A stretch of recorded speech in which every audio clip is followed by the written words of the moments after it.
Ya itu pasti menimbulkan pertanyaan, up and down, sistem dibuka ditutup lagi gitu ya. Dan itu hanya memberi satu bukti bahwa memang terjadi banyak kejanggalan. Tayangan itu kan hanya front line, hanya wajah kan. Tapi di belakangnya ada mesin, ada sistem, ada orang, ada policy, ada tindakan-tindakan. Jadi kalau kita tidak yakin untuk menampilkan wajah, artinya ada banyak hal yang di belakang disembunyikan, dan itu kembali sudah dibicarakan oleh banyak sekali pihak. Tadi saya dapat kopi surat satu PK ya, panitia pemilihan kecamatan, mundur, tidak lagi bersedia melanjutkan pekerjaan karena tidak sanggup. Kenapa tidak sanggup? Karena mendapat tekanan-tekanan dari banyak pihak. Itu secara kolektif mundur di satu kecamatan di Kota Depok. Ya, Depok. Itu juga menjadi indikasi, oh ternyata memang ada unsur-unsur yang memaksakan kehendaknya. Bahkan panitia resmi pun mengalami tekanan seperti itu. Itu kan potret sangat mikro. Kalau dipotret keseluruhan ya akan makin banyak. Jadi ya sangat disayangkan, tapi itulah keadaan kita, dan tampaknya memang dari waktu ke waktu, dari hari ke hari makin memberi bukti bahwa pemilu ini bermasalah. Ya, apa namanya, hak angket. Sementara Nasdem sama ini P3 itu tidak menyuarakan pada hak angket menjadi domainnya partai politik ya. Jadi saya kira tiap-tiap partai politik punya pertimbangan.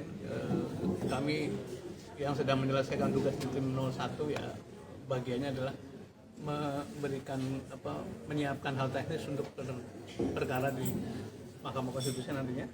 Kemudian mungkin bahan itu bisa digunakan sebagai bahan juga untuk memproses hak angket kalau diperlukan. Dan itu sepenuhnya merupakan domain partai politik. Tapi bukan tidak solid ya antara mereka. Itu kan hubungan tiga partai, kami di luar itu lah.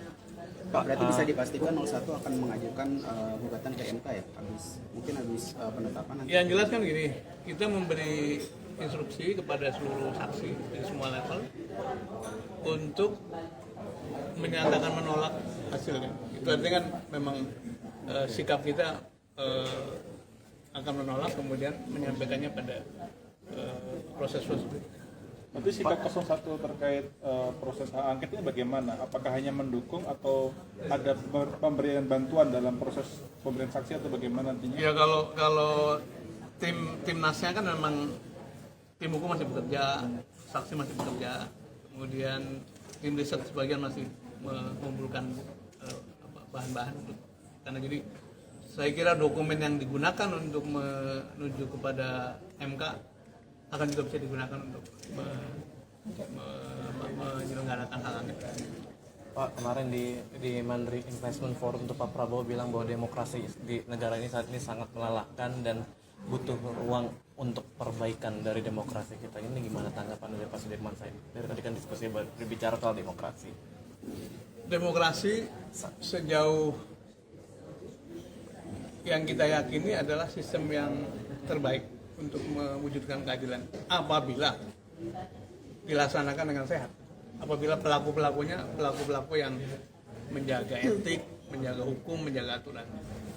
Tapi kalau diselenggarakan oleh pemain-pemain yang hukumnya pengen diterobos, etikanya dibuang, ya menjadi melelahkan seperti sekarang ini. Demokrasi sendiri sih sistem yang netral saja. Ketika dilaksanakan dengan melanggar etik, dengan melanggar hukum, dengan mengedepankan kepentingan keluarga daripada kepentingan publik, ya memang menjadi melelahkan dan mahal. Mahalnya itu karena ongkos untuk menjaga kepentingan sempit itu. Kalau kita tidak punya agenda-agenda sempit, kenapa mesti digelontorkan bansos yang memakan APBN begitu besar? Kenapa mesti menggunakan aparat? Kenapa mesti menekan PPK seperti tadi? Kenapa mesti menekan kontestan? Itu kan karena ada hal yang tidak normal yang ingin dipaksakan. Jadi pernyataan tadi separuh jalan, tidak utuh. Utuhnya itu adalah demokrasi adalah sistem yang terbaik di antara yang ada. bila dilaksanakan dengan cara-cara melanggar aturan memang menjadi melelahkan. Pak Sudirman, tadi kan Pak JK juga bilang pertemuan dengan Ibu Megawati menunggu konsolidasi di PDIP. Nah ini kalau di tim sendiri, baik di TPN maupun di Timnas Amin sendiri, konsolidasi seperti apa? Ya, pertama pertemuan dua tokoh itu kan hubungan pribadi ya, jadi kita nggak bisa ikut cawe-cawe lah istilahnya gitu. Yang kedua, tugas kami di tim tadi menyiapkan hal-hal teknis yang bisa kita gunakan sebagai bahan untuk baik menempuh laporan ke Bawaslu sudah dikerjakan, kemudian nanti ke MK insya Allah akan kita kerjakan. Mengenai soal hak angket kalau 01 ini kan dari 3 parpol ini kan stepnya selalu menunggu PDIP. Nah kalau Pak SS melihatnya sendiri PDIP ini seperti apa sih? Apakah melempem sebagai inisiator hak angket? Sebetulnya nggak selalu ya. Mungkin ada 1-2 yang mengatakan itu, tapi sebetulnya lihat PKB, lihat PKS dan Nasdem sendiri kan kemarin mengatakan, Pak Sugeng mengatakan ternyata tidak menunggu, tetap akan berjalan. Jadi sekali lagi hak angket adalah domainnya partai politik. Sepengetahuan kami, tiga-tiganya itu komit ingin menempuh proses itu. Dinamika di lapangan kembali pada kewenangan mereka masing-masing. Ya?